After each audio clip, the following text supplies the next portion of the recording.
할렐루야, 할렐루야. 주 예수의 은혜와 평강이 있을지어다.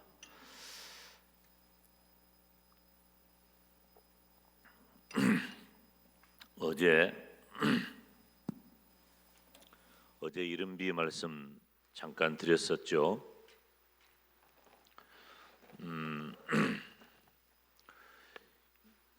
여러분, 이 이스라엘에 있어서 그 이스라엘 지형을 좀 아는 것은 굉장히 중요하다 그랬어요.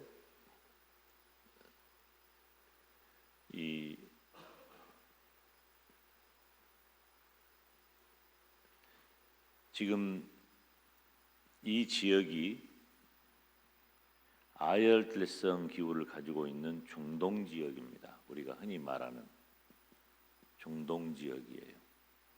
갈릴리죠. 여기는 지중해입니다. 성경에는 대해라는 말을 보니까 큰 바다인 걸 알 수 있죠. 지금 여기 이 팔레스타인 지역은 지금 이 요단강이에요. 상부 요단강, 갈릴리, 하부 요단강, 그 다음에 사해. 자, 여기가 이렇게 나뉘는 거죠. 지금 이 끼어 있는 거예요. 지중해와 이 중동 지역이 끼어 있어요. 그렇기 때문에 항상 이 지역은 건기와 우기가 분명하게 구별이 되어져요. 비가 내리냐, 비가 안 내리냐 하는 거죠. 여러분, 지금 우리는 이 비 문제에 대해서 그렇게 절박하지 않은 시대를 삽니다. 그렇지만 이 성경이 기록하고 있는 지금부터 무슨 2000년 전, 이건 신약 시대, 예수님 시대를 말해요. 그리고 3000년 전, 여기 오늘 보면 요엘 시대만 해도 예수님 오시기 800년 전이니까 지금부터 2800년 전. 그때만 해도 하늘만 쳐다보는 그런 시대였다는 말이죠. 그래서 지금 이 이스라엘의 날씨를 보면은 5월 중순부터서 계속해서 비가 오지 않아요.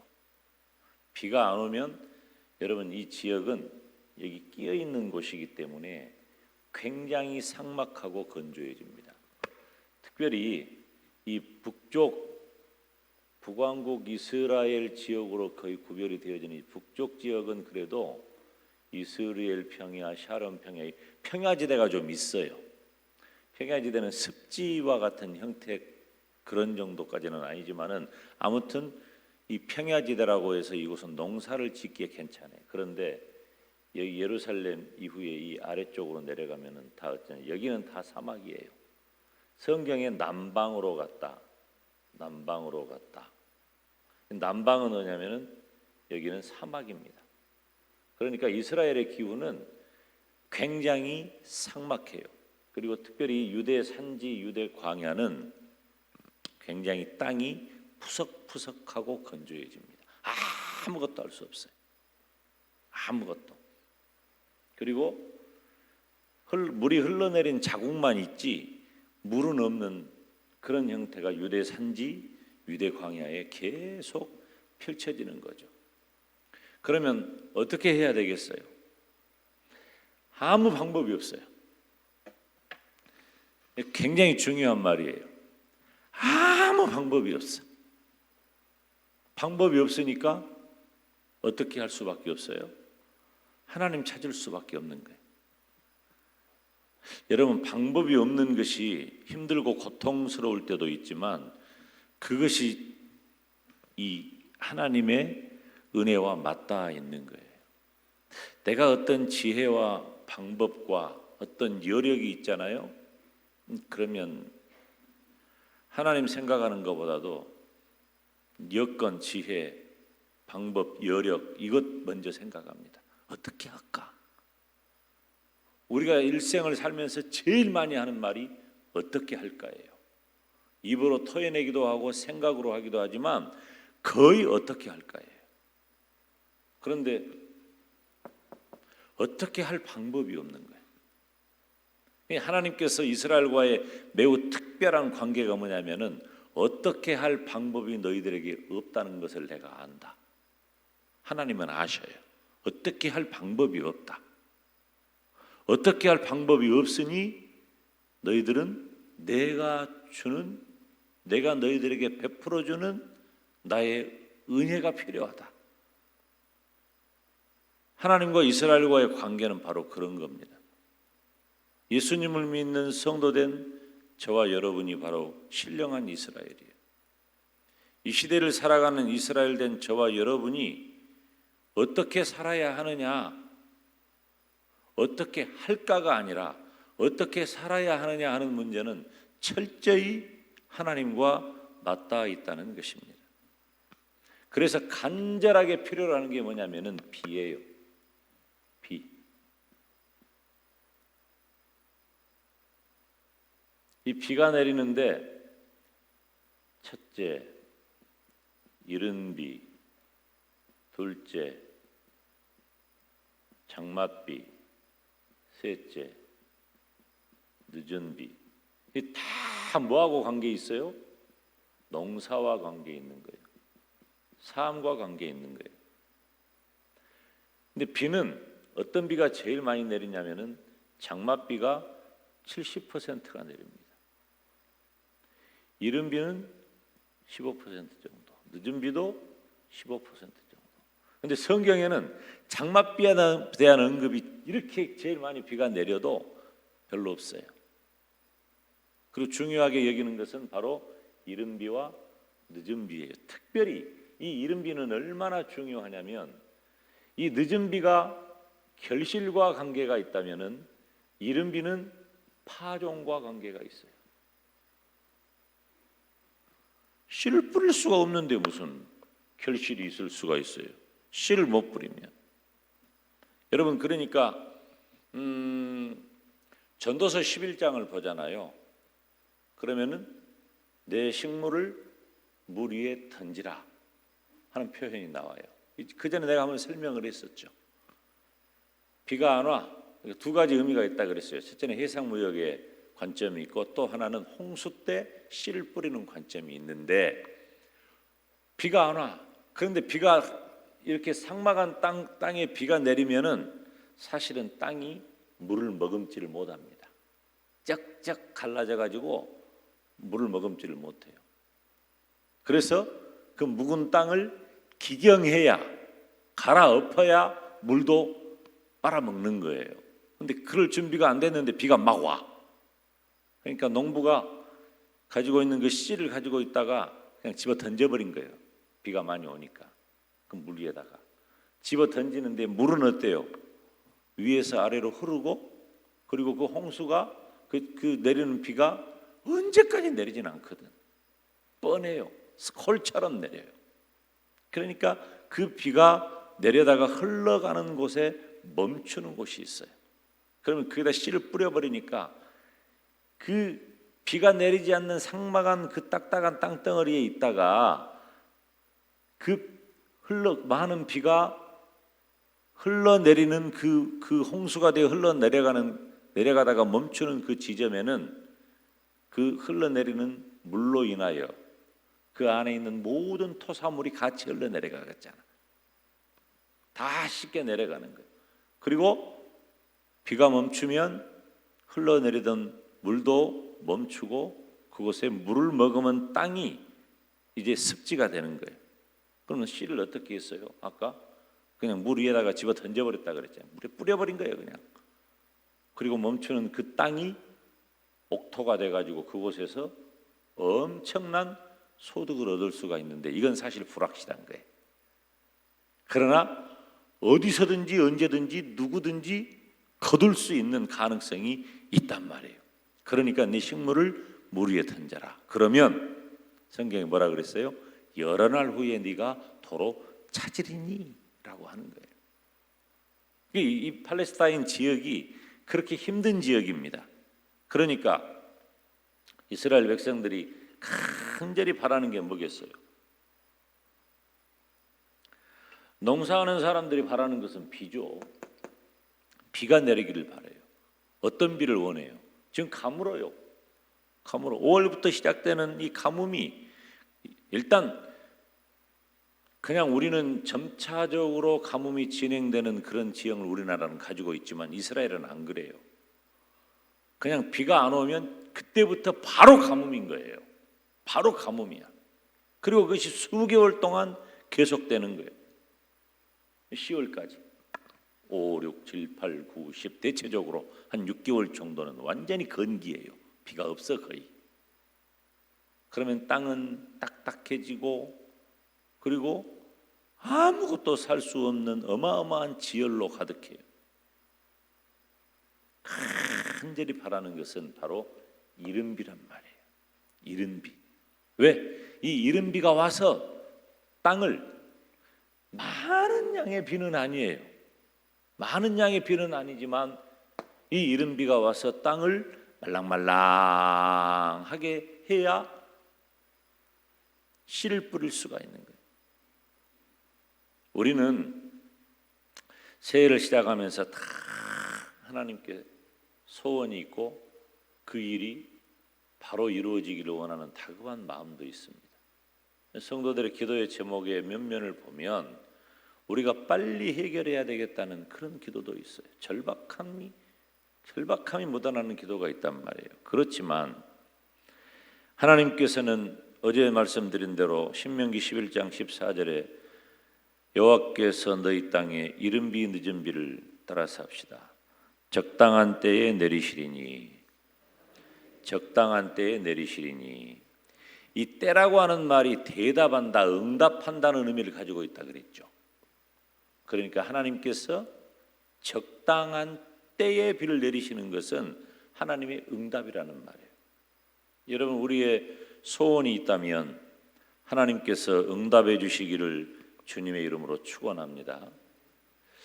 우리는 가끔 그런 생각을 해요. 기왕에 내가 예수님을 믿고 사는데 그리고 하나님만 의지하고 사는데 하나님께서 좀 내 사정 봐주면 안 되나 그런 생각을 할 때가 있어요. 여러분은 안 합니까? 저는 가끔 합니다. 하나님께서 내 사정 좀 봐주시면 안 되나. 목회하는 목사에게 있어서는 이제 목양의 대상인 성도들의 여러 가지 크고 작은 사정들이 너무너무 절실하고 애가 타고 막 어쩔 때는 막 이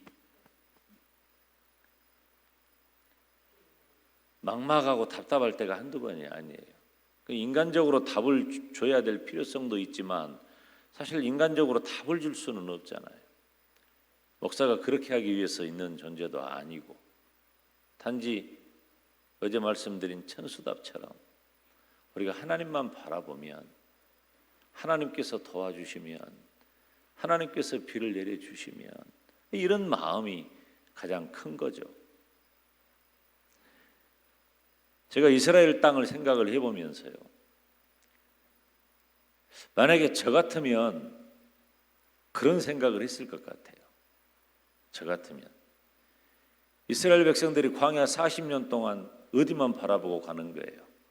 가나안 땅만 바라보고 가잖아요. 하나님께서 그 가나안 땅을 축복의 땅, 약속의 땅으로 주시고 이스라엘 백성들에게 젖과 꿀이 흐르는 땅이라고 했어요. 젖과 꿀이 흐르는 땅이라. 그런데 여러분 말씀드렸다시피 이 팔레스타인 이 지역은 굉장히 살기 힘든 척박한 땅입니다. 그래서 하늘에서 내리는 비를 의존할 수밖에 없는 다른 방법이 없는 땅이에요. 다른 어떤 근원을 찾기 어려워요. 물론 이 상부 요단강 그리고 갈릴리 하부 요단강 그리고 이 서편의 이쪽 지역은 평야 지역이 들어 있어서 이곳은 농사하고 이곳은 살아가기에 환경이 나쁘지는 않아.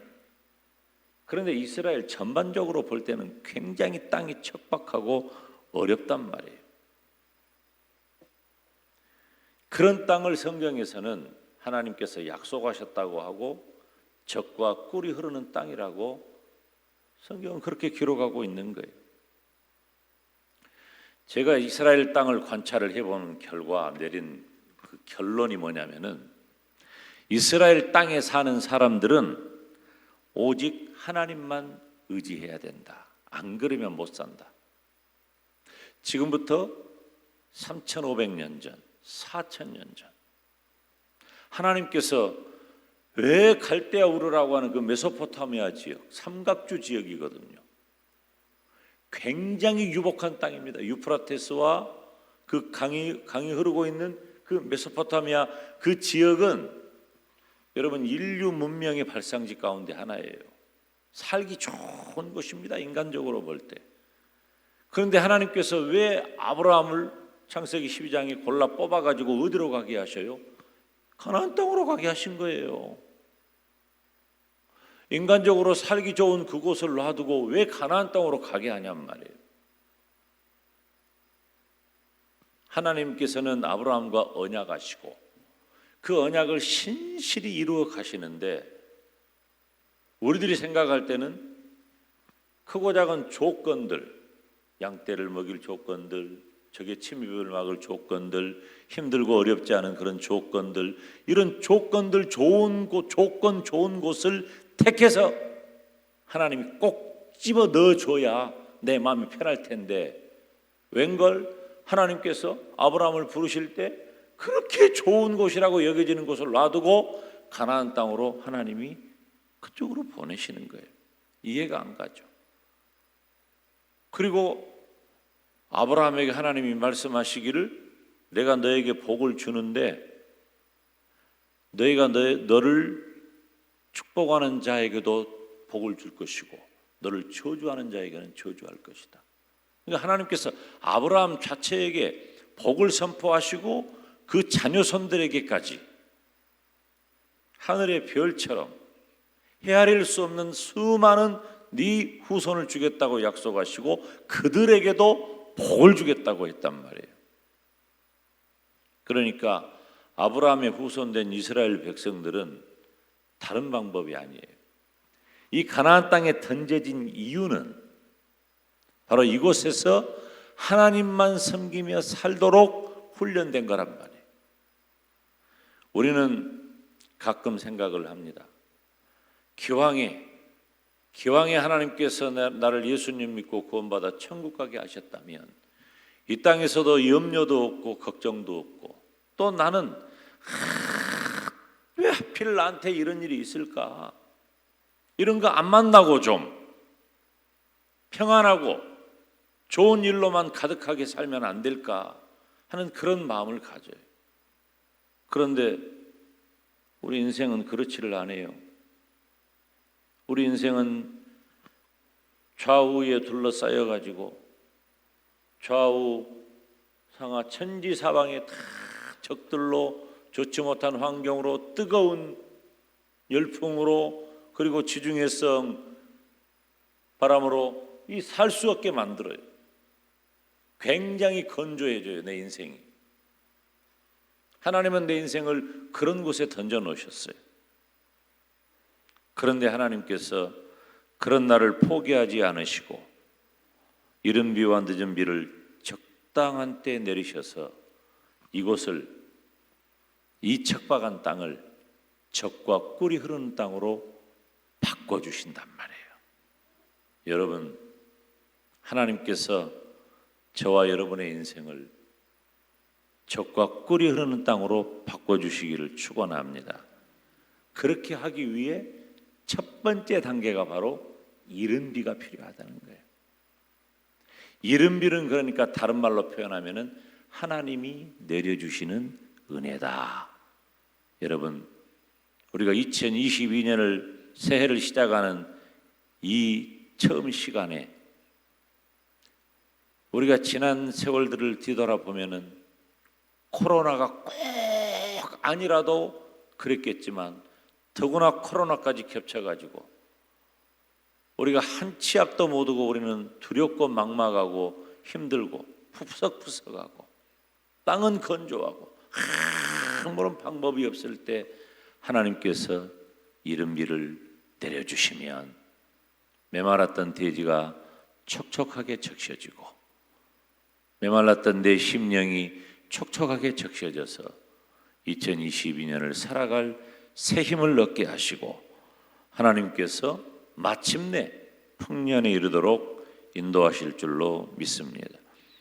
이른비의 축복은 이제 내일 아침에 조금 더 구체적으로 설명을 하겠지만 농사하는 우리에게 있어서 절실한 거예요. 또 하나는 바로 예수 그리스도를 통한 구속의 사역이 우리 가운데 적용된 것을 의미하는 것입니다. 이것은 뭐 시간이 다 됐으니까 내일 살필 거예요. 사랑하는 여러분, 우리는 오늘 하나님 앞에 섰습니다. 내 마음과 내 심령이 그리고 내가 처한 상황이 모든 것이 만족하고 촉촉하고 뭐 문제없고 좋다 그런 사람도 있겠지만 걸컬하고 답답한 심령으로 그리고 또 무언가 간절히 구하는 심령으로 새해를 맞이했어요. 맞이한 이 새해 하나님께서 금년 한 해 동안 하나님이 주시는 놀라운 축복과 은혜가 내 인생에 펼쳐지기를 원한다면 하나님 이른비 은혜를 내려 주시옵소서. 그래서 하나님의 은혜를 갈구하며 하나님 없이는 살 수 없고 하나님 때문에 하나님만 의지해 살아갈 수밖에 없는 내 인생인 것을 완전히 고백해서 하나님 내 인생은 천수답 인생입니다. 하나님이 비를 내려 주시옵소서. 하나님이 나를 불쌍히 여겨 주시옵소서. 하나님이 나에게 은혜를 내려 주시옵소서. 하나님만이 나를 축복하실 수 있습니다. 하나님께 온전히 내 인생을 의지하고 금년 한 해를 의지하면서 이 시간에 우리 하나님 은혜 달라고 다 같이 주님 이름 부르며 기도의 자리로 나가겠습니다. 주여 주여 주여